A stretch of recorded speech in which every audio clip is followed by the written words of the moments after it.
पाऊस सगळीकडे चालू आहे आणि सर्व शेतकऱ्याचं म्हणणं आहे की हा पाऊस कधी बंद होणार। राज्यामध्ये जवळपास आत्ता म्हणजे 2 ऑगस्टपर्यंत असंच पावसाचं वातावरण राहणार आहे म्हणून हा अंदाज लक्षात घ्यायचा।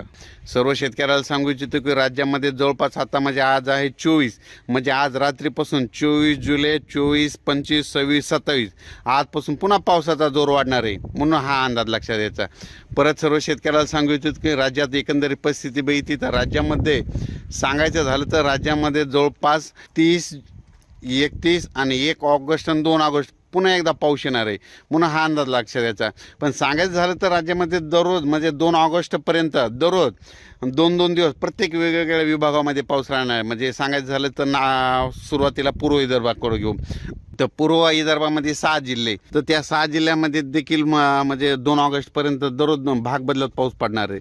त्याच्यानंतर पश्चिम विदर्भामध्ये 5 जिल्हे, तर पश्चिम विदर्भामध्ये 5 जिल्ह्यामध्ये देखील दररोज 2-2 दिवस वेगवेगळ्या भागात चांगल्या स्वरूपाचा पाऊस मुक्काम करत राहणार आहे म्हणून हा अंदाज लक्षात घ्यायचा। त्याच्यानंतर मराठवाड्यात देखील हा पाऊस असा चालू राहणार आहे। काही ठिकाणी जोरात, काही ठिकाणी रिमझिम, कुठं पाणी वाहणारा असा, काही ठिकाणी पेंडवलता असा पाऊस राहणार म्हणून हा अंदाज लक्षात। त्याच्यानंतर पश्चिम महाराष्ट्र आणि कोकणपट्टीकडे तर जोरदार पाऊस राहणार आहे म्हणून हा अंदाज लक्षात जातो।